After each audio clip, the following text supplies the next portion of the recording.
Hey everyone, welcome back to new video. Lockup season 2 का episode 17 देखने के बाद एक बात तो क्लियर हो गई कि घर का पूरा माहौल अब धीरे धीरे बदलने लगा है। जब से आकांक्षा सीक्रेट रूम में गई है ना, तब से कैमरा भी अलग कंटेस्टेंट्स पर शिफ्ट होता हुआ दिख रहा है। पहले सिर्फ वही आकांक्षा चौधरी एंड श्रेया की फाइट्स देखने को मिलती थी, बट अब के एपिसोड्स में सब दिखाई दे रहे हैं। तो इस एपिसोड में सबसे पहले हुआ ब्रिक वाला टास्क, लेकिन टास्क शुरू होते ही सबका असली गेम भी बाहर आना शुरू हो गया। और सबसे ज्यादा जिस कंटेस्टेंट ने मेरा ध्यान खींचा वो था धीरज। देखो, टास्क में थोड़ा एग्रेशन तो होता है, अगर कोई बार बार तुम्हारे ब्रिक्स गिरा रहा है तो गुस्सा आना बिल्कुल नॉर्मल है। लेकिन मुझे लगा कि एक पॉइंट के बाद ना धीरज इतना ज्यादा टास्क में इन्वॉल्व हो गया कि उसे शायद ये भी याद नहीं रहा कि वो किसके ब्रिक्स गिरा रहा है। इनफैक्ट मुझे तो ऐसा लगा कि वो सूफी को ही भूल गया। वो शायद इसीलिए इतना हाइपर हो गया क्योंकि उसे शायद लग गया था। बट ऐसे टास्क में थोड़ा बहुत चोट लगना नॉर्मल ही है। धीरज जब तक ब्रिक्स गिरा रहा था तब तक ठीक था, बट एक पॉइंट पे जिस तरह से वो ब्रिक्स को सीधा लाइन के बाहर फेंकने लगा था,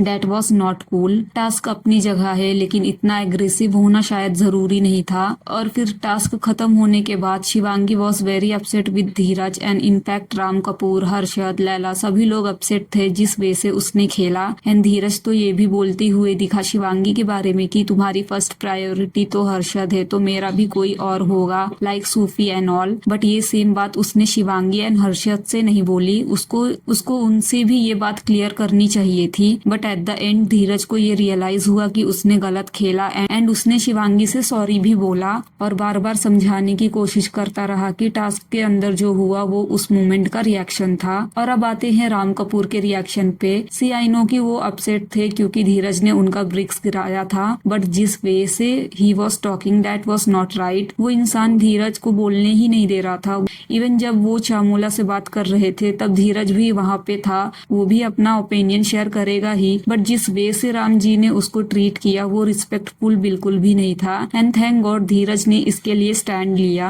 एंड अब बात करते हैं हर्षद एंड शिवांगी की। इन अ वे सब हर्षद एंड शिवांगी के पीछे पड़ गए थे। लाइक सब हर्षद को बोलते हुए दिखे कि तुम शिवांगी का गेम खराब कर रहे हो, you are being overprotective. Even Farah Khan ने भी बोला हर्षद अपनी गेम पे ध्यान नहीं दे रहा है, शिवांगी वीक लड़की नहीं है जो उसे दिन भर सपोर्ट चाहिए। एंड यस, जिस तरह से हर्षद कभी कभी बिहेव करता है वो ओवर प्रोटेक्टिवनेस लगता है, बट इस टास्क में इतना ज्यादा भी उसने कुछ नहीं किया था जो सब उसके पीछे ही पड़ गए थे। अगर शिवांगी गिर गई जोर से तो being a best friend Harshad ने उसे उठाना चाहा, तो इसमें मुझे पर्सनली कुछ गलत नहीं लगा। हर्षद ने अपनी तरफ से क्लियर बोला कि उनके बीच सिर्फ फ्रेंडशिप है और शिवांगी ने भी उसकी बात को सपोर्ट किया। उसने भी बोला कि लोग जो सोच रहे हैं वैसा कुछ भी नहीं है। लेकिन घर के काफी लोग इस बात से कन्विंस नहीं हुए। उनको लगा कि ये नॉर्मल फ्रेंडशिप से थोड़ा ज्यादा है और इसी वजह से पूरा एपिसोड इसी टॉपिक पर अटक गया। So with this that's it for this video. आप लोगों का क्या ओपिनियन है इस एपिसोड को लेकर, कमेंट करके जरूर बताना।